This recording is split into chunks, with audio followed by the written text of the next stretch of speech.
Biology, Class 6, Chapter 2, Part 1. The chapter heading, The Cell. To start with, we need to know the definition of a cell. The cell is the structure and functional unit of life. It is made up of a small mass of protoplasm surrounded by a cell membrane, and it is capable of self-reproduction. Since the cells are very small in size, we cannot see them with our naked eyes. The instrument used to see the cell is a microscope. The scientist who first observed a cell was Robert Hooke in the year 1665. He drew the sketches of the cell he observed in his book Micrographia. Later on, another scientist, Anton van Leeuwenhoek, observed living cells like bacteria, protozoa, red blood cells of fish, nerve cells, etc. Next, we come to the cell theory. Two German scientists, M. Schleiden and T. Schonn, expressed their ideas in two different points. Their ideas were combined and the cell theory was proposed. The cell theory states that all living organisms are made up of one or more cells. The cell is the structural and functional unit of all living beings. Another point, all cells originate from division of pre-existing cells, was added to the cell theory by another scientist, Rudolf Virchow. Now, we know that there are different organisms and some are made up of one cell while others still are made up of many cells. When an organism is made up of a single cell, such organisms are called as unicellular organisms. Examples: Chlamydomonas, amoeba. Others are still made up of many cells. Such animals or plants are called multicellular. Cells also vary in their shapes. This variation is due to the different functions they have to perform. Examples: amoeba is irregular in shape. It has a false feet called pseudopodia and it helps in the movement of the amoeba cell. Next, the white blood cells of the human body are also irregular in shape and it helps to engulf germs. Paramecium is oval and slipper shaped. The red blood cells in the human are circular in shape. It helps in the transportation of respiratory gases. The muscle cells are long and spindle shaped. It helps in the movement of body parts.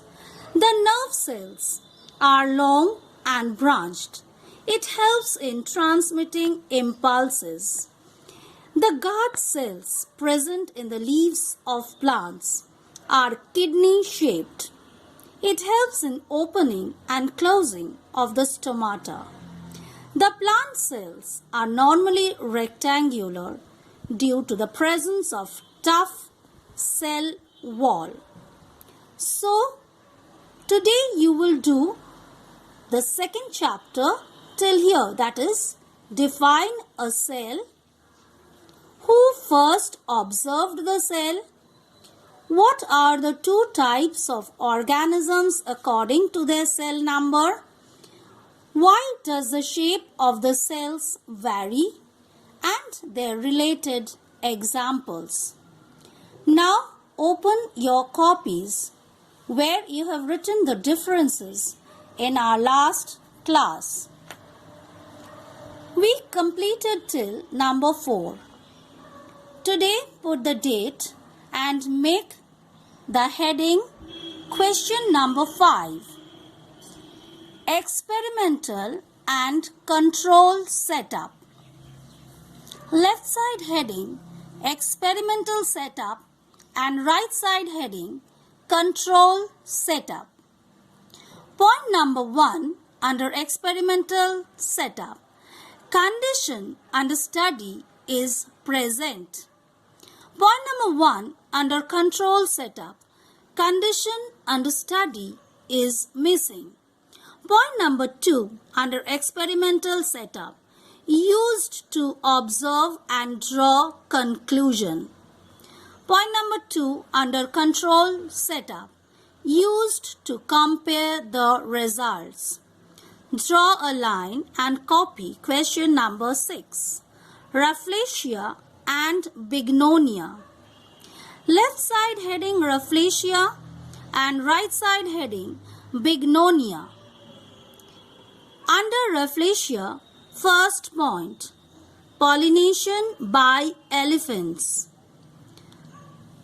Bignonia, point number 1, pollination by birds. Point number 2, under Rafflesia, flowers are large and produced at ground level. Point number 2, under Bignonia, flowers are borne on plants. With this, we come to an end of the differentiate. The next heading, state the function of. Question number 1, receptacle of flower. All floral whorls are attached to the receptacle. Number 2, thorns of lemon plant. Modified spine-like structures which protects the plants from animals. Number 3, radicle. It forms the root system of the plant. Number 4, pedicel. The stalk of the flower which attaches it to the plant. Number 5, seed coat. It protects the inner parts of the seed. So, we have learned the functions of 5 different parts of the plant which you are going to learn. Now, look at the diagrams from chapter 1 which you must practice. Number 1. The parts of a leaf. You have to draw and learn the labeling of each diagram. Number 2. The different types of arrangement of leaves. Number 3.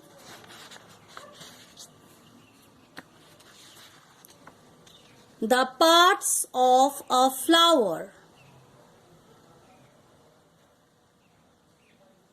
You have to draw this diagram as well as when you cut open the flower and observe the different parts. How do they look like with their labelings? Next, you will come to pollination. We have read about self and cross pollination. The diagram looks like this. So, you have to draw and practice this diagram. Next, you come to the parts of a fruit. Please follow the labeling. Next diagram, process of fertilization. Structure of a bean seed. Next, structure of a maize grain. Please learn the labeling. It's very important. So with this, we can conclude chapter 1.